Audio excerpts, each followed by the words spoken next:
What a crazy offseason it has been so far. There was once upon a time when you could look at the NBA before the season even started, and we pretty much knew who was going to be in the finals or make deep playoff runs. For a long time, it was the Cavs and Warriors, just Bron versus Steph every single year. Jimmy and Boston had constant deep playoff runs. The Nuggets were always in the mix. And the meaning of all that is there was only a couple teams that would have legitimate chances each year. But everyone, something has changed, because after this crazy offseason, I genuinely don't know who was supposed to win the championship this year. Like, I have no idea. But that's a good problem to have. We now have Giannis in Miami. We got JB and Bron in Philly. We got Paul George in Boston, which is nasty, but whatever. And we got Ja in Portland and LaMelo in Minnesota. And I say all that without saying the defending champions didn't really make any big moves this summer. If anything, they had a big loss. The NBA has completely reshuffled itself the last couple of years. And for the first time in a long time, there's not only 2 to 3 teams that can legit win the championship. Multiple teams that can win 4 playoff series. And I think that's going to create one of the best seasons the NBA has ever seen. And with that means the old NBA is dead. A goner. I mean, just last season, we had the Spurs win 60 games, OKC win 64 and have one of the hottest starts we've ever seen. And even teams like the Pistons won 60 games. And the team that won the championship wasn't any of those teams. And the team they beat knocked out a team that everyone thought was going to win the whole thing in the Spurs. Let's start with the biggest move of the summer. And by biggest move, I mean the best player to move. Giannis is no longer in Milwaukee. After years of claiming he wanted to be in Milwaukee, which we all know he really didn't, he's now in Miami. Miami then gave up Tyler Hero, Jaime Jaquez, Kel'el Ware, and the 13th pick to get him, and some extra future picks, I think, as well. If that doesn't tell you one thing but this, Pat Riley is not about a rebuild. Pat is not playing no more. They're trying to win now, and pairing Giannis and Bam gives Miami arguably the best defensive front court in the NBA that also have a lot of offensive capabilities as well. And they heard the noise about all the bricks being thrown up, because they added Tim Hardaway, who shot over 40% from 3 last season, giving them some space that they need.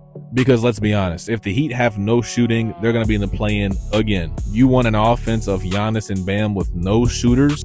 Good luck, buddy. And I say that to say, is Miami perfect? Absolutely not. They still have a lot of questions about the spacing and perimeter creation of other players. But let's be honest, we're not just talking about some random team adding a random guy. We're talking about a team that still realistically can walk into the playoffs and make someone's life miserable, especially if they have an underwhelming regular season and they finish as a lower seed. I would not want to see Giannis and Bam in the first round. That's just me though. And Miami isn't even the most ridiculous team in the East, because the 76ers just decided to break the entire conference and NBA. First, they traded Jaylen Brown for Paul George. Like I said, disgusting. But for Philly, that's great news. LeBron ended up choosing the 76ers, so now you have this: Tyrese Maxey, Jaylen Brown, LeBron James, Joel Embiid, and a rising young player in VJ Edgecombe as well. That is the most 2K lineup I have seen since the DeMarcus Cousins KD Warriors. If you pick the Sixers on 2K, I can't rock with you. I'm sorry. But we have LeBron entering his 24th season. There are human beings on this earth that have not seen an NBA without LeBron James in it, that are in college or have children by now. And he's trying to win another franchise, his 4th franchise, and his own 5th ring this year. That's the GOAT right there.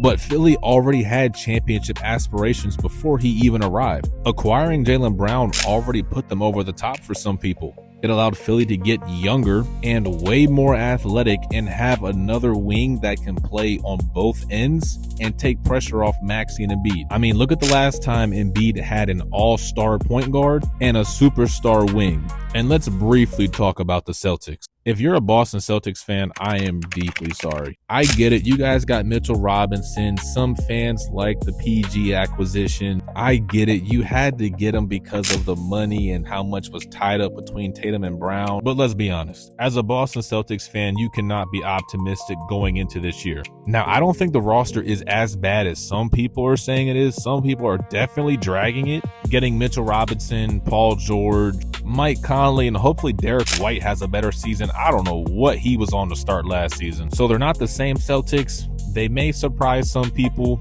and they're still relevant, but they're not going to be contenders. And then we have the New York Knicks. Not much to say about them, respectfully. They won their championship. Jalen Brunson has officially won the city of New York over, and they returned majority of their core guys.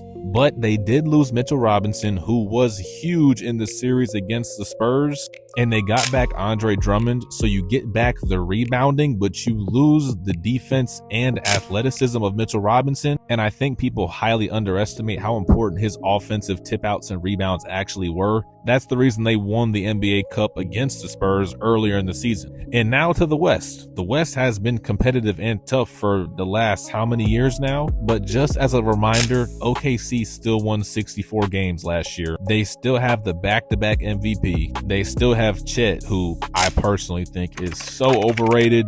That's just me. But they still have a lot of good young guys as well. And not to mention J-Dub, who hopefully can be healthy this year. I don't know what's been going on with his injury history, but they did a lot of what they did last year without J-Dub, especially come playoff time. And that allowed guys like AJ Mitchell to step up and have huge games in the playoffs. But losing Dort, Wiggins, and Isaiah Joe is definitely going to hurt them and put a lot more pressure on AJ Mitchell and J-Dub to A, get on the court, and B, perform. But the OKC Thunder are not alone anymore because the San Antonio Spurs have arrived. The Spurs are coming off a 62-win season with arguably the best player in the NBA, right up there with Jokic and SGA. My prediction for MVP is Wemby, but we had San Antonio take OKC to 7 games and win the Western Conference Finals last year. This isn't just the young developing team anymore. This is a championship team that just needed experience and time, and they just earned both of those. Wemby's not going into next season trying to prove he belongs and make a stamp for himself and get his first deep playoff run. He's entering it with a chip on his shoulder, and B, knowing that they're capable of winning the whole thing. I mean, they were up double digits in every single game in the finals and still lost 4-1. Crazy work, but it is what it is. And let's not forget about Denver. They have not made a lot of major moves. No major moves. Their biggest move is losing or keeping Peyton Watson. But you have, to me, who's the best player in the NBA in Nikola Jokic, who you can never count out.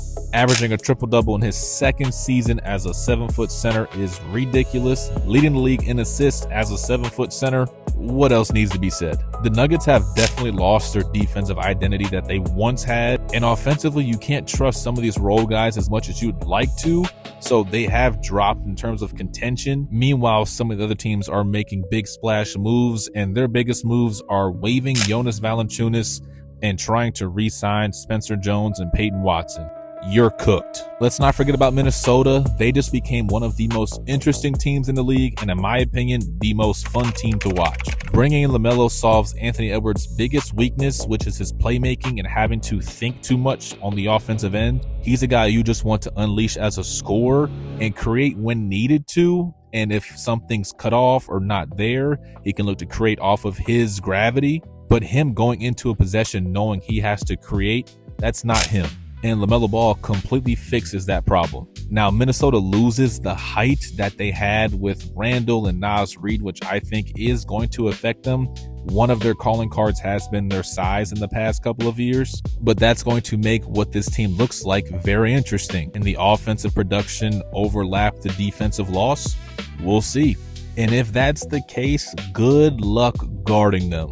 And the post-game interviews is going to be the highlight of the whole game. But now we have Ja Morant in Portland, which I thought was very weird at first. I honestly thought they were going to move him somewhere else, but they've decided to keep him and pair him and Dame together. You have 2 former All-NBA point guards, one which was an MVP candidate and one who was considered one of the faces of the league in the same backcourt. Add that with Drew Holiday, Shaedon Sharpe, Deni Avdija, Donovan Clingan, who's very underrated, and some other defensive wings and other guys that they have to fill out the rest of the roster. They are very overlooked. I made a video on the Portland roster, and I think people are kind of overlooking the Ja and Dame fit. It's going to be very unorthodox, but I think it could work. Ja has a lot to prove. He seems like he wants to be there. Dame's coming back off an Achilles injury. and again wants to be competitive. So I think they're both going to be willing to sacrifice and play off of each other. I mean, think about it. With both of them, you're always going to have Ja or Dame on the court at all times. That's only going to make life easier for Denny and the rest of the guys. And I say this to say the new generation is here. Wemby, Shea, Ant-Man, Luka, Cade, Cooper Flag, and there's even more young guys coming, especially in this draft class. Meanwhile, we still have old guys still playing great. LeBron, Steph, KD are still playing at an all-star level, all NBA level. And we still have the middle group of the Giannis's, the Jokic's, and all around it's going to make for a great season. It creates uncertainty, which is what you want going into a season. There's not one obvious answer anymore, and that's what's going to make this year so interesting. That's going to wrap up the video, guys. If you guys have any questions, comments, you want to debate, let me know, but I will catch you guys in the next one.